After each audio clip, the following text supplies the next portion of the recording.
Yes, Dr. George W. Vetrovec joins us from the VCU Pauley Heart Center at Virginia Commonwealth University. Dr. Vetrovec's scholarly interests involve improving the management of coronary artery disease, particularly related to catheterization and interventional techniques. He has had ongoing funding for clinical trials for over 25 years.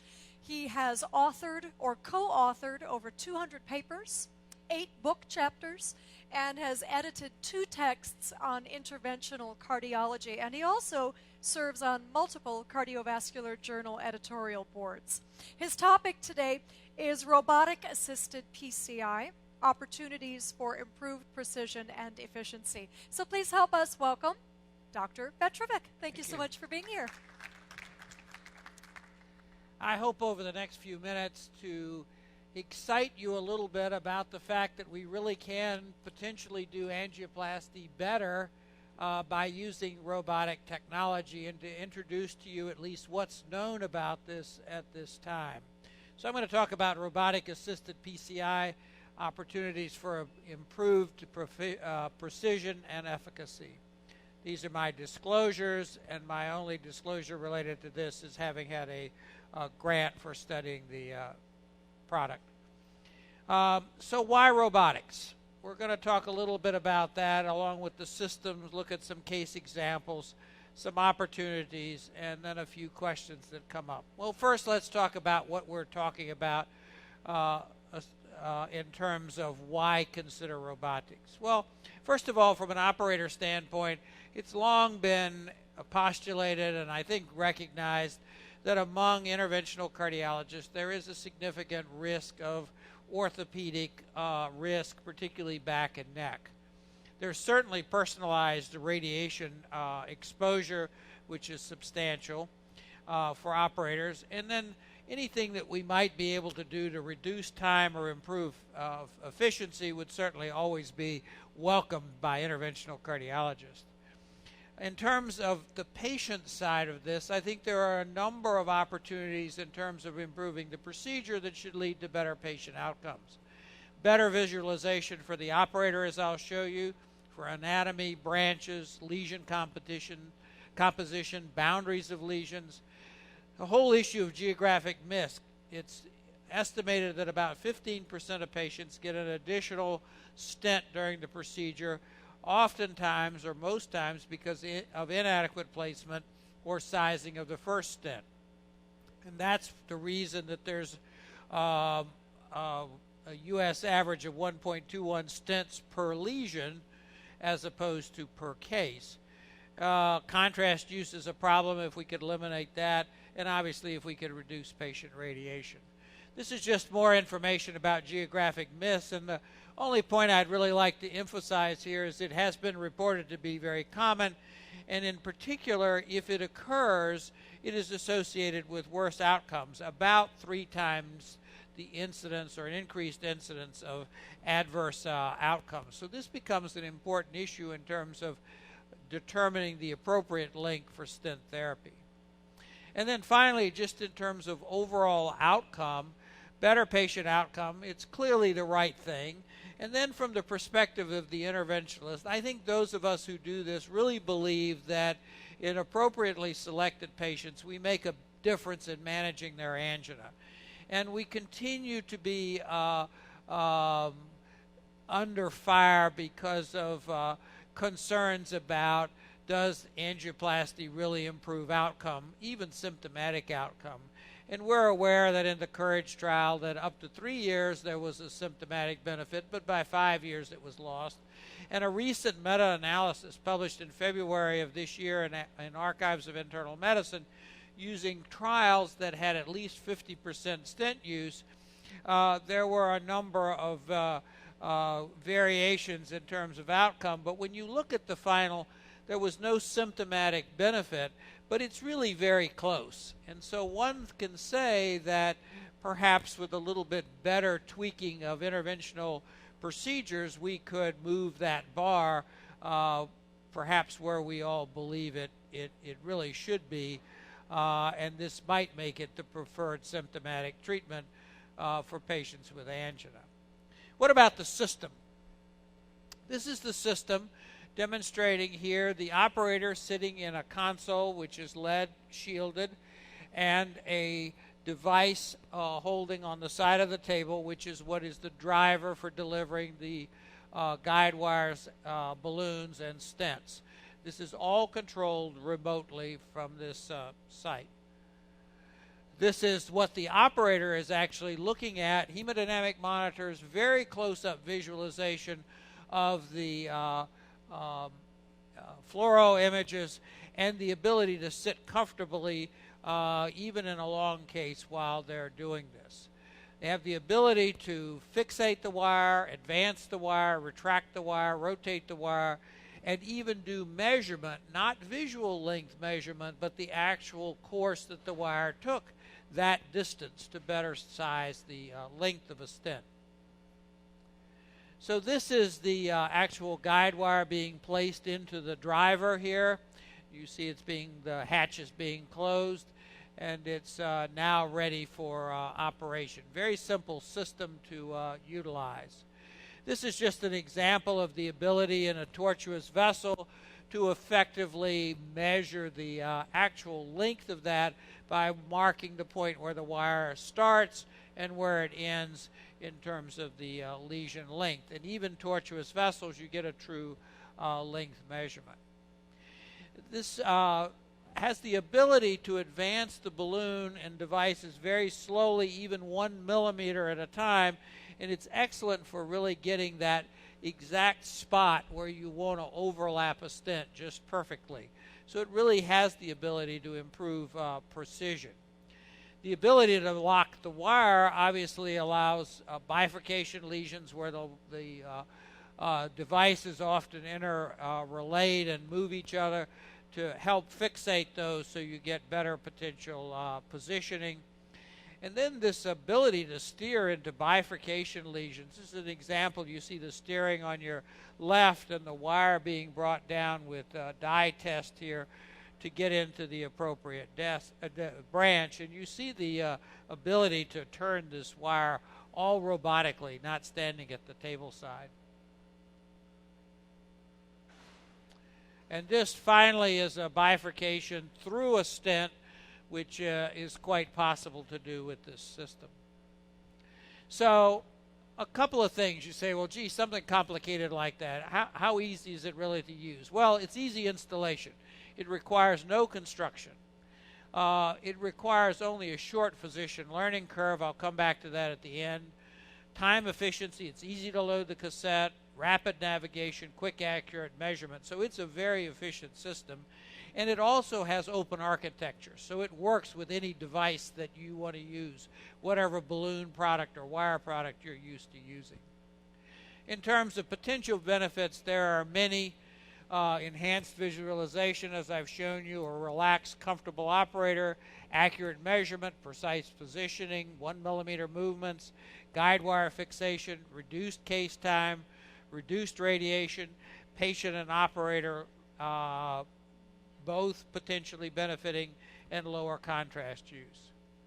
So let's look at a couple of examples of these. All come from our laboratory here. A very eccentric, severe right coronary artery lesion.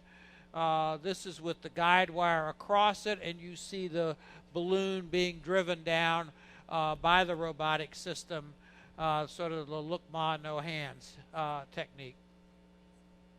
This is the final result with an excellent result. And now that was a right coronary. I'll show you all the vessels. This is a anterior descending with a tight mid lesion. Very complicated anatomy from a steering standpoint. You have to stay out of this branch, stay out of a huge diagonal, and steer into the LAD. We were able to do this robotically, and you see the guide wire now in there, and you can see actually the bias on that wire, so that it was a tricky potential steering circumstance. And this is after we've successfully stented it. This is the circumflex, just to show you that we can successfully do that. And this is a right coronary artery that's relatively tortuous, and we successfully did that. What about some early results? Certainly it technically works. What do we know about it? Well, the first was a trial in animals comparing manual to the robotically driven system and to look at safety, efficacy, and any injury to the arteries, and compared procedure time, contrast use, and the like.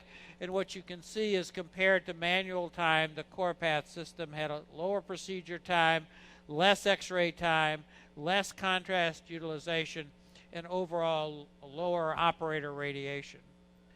Likewise, there was no injury to the vessels from the system, and so it looked like, from an animal study, comparing the two techniques to be safe and potentially effective.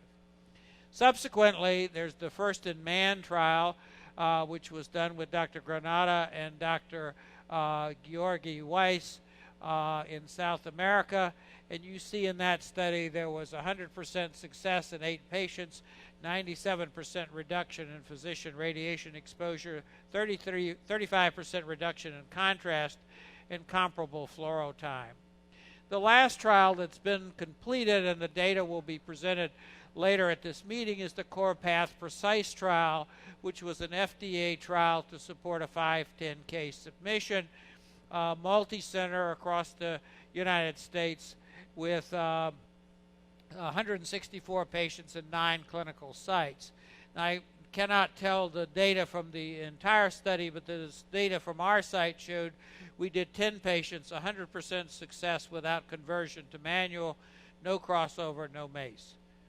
So what about the opportunities? What does this provide in terms of future benefits? Well, from an operator standpoint, minimal radiation, less orthopedic risk, improved visibility sitting in front of it, and reduced fatigue. I would suggest that you look here at the operator leaning over the patient, trying to see the image on the screen at some distance, working on his back. And here's an operator sitting comfortably, able to look at very close up and do his or her steering. So it has real potential advantages. From a patient standpoint, lower radiation exposure, hopefully, reduced contrast use seems to be reproducible, and more precise stent placement. From a laboratory standpoint, this could lead to more rapid turnover, reduced stents per case, leading to cost savings and improved outcome measures, particularly if you look at radiation dosages and so forth. So I think it has opportunities to help each person in the circumstance. Now let's end by talking about a few frequently asked questions. The first is, when will the system be available? Well, it's up to the FDA. The pivotal trial is completed, and obviously we hope this will be available soon because we think it has something to add. What about tactile sensation? This was a real concern in my mind starting this up. After all, I've been twirling a wire for 30 years, and I've come to the realization doing this that there's a significant visual component of what we think of as tactile sensation. And if you think that I'm not real, think about those of us who train fellows. We stand next to them and know when they have a problem visually without ever touching the wire. And I think this system really illustrates that opportunity. And then what about staff radiation? Doctor sitting in a safe little cocoon, what happens to the staff? Well, there's every opportunity for the staff to be protected and back, because this has all been being done by the operator, particularly if you use a hand injection technology from the site that you're doing the steering. So there's really no need for any personnel to be right next to the patient at that time. Now, what's the learning curve? I really think it's minimal. It can be done with either simulation training or 1 or 2 cases with some supervision. Even for a senior operator like myself with no video game experience, and my grandchildren can do all those things. I was able to learn this very rapidly, and I think this has really across the spectrum ability to be easily introduced. It's really neat. It's got the 1 millimeter by 1 millimeter advancing, the steering back and forth for forward and back, and yes, it even has a turbo button so you can speed it up when you're bringing it back. So in summary then, what I've tried to describe to you, that our experience with a robotic interventional system is that it's safe, effective, it's adaptable to existing practice by current operators, and it provides a new level of precision and efficacy in coronary intervention. Thank you very much.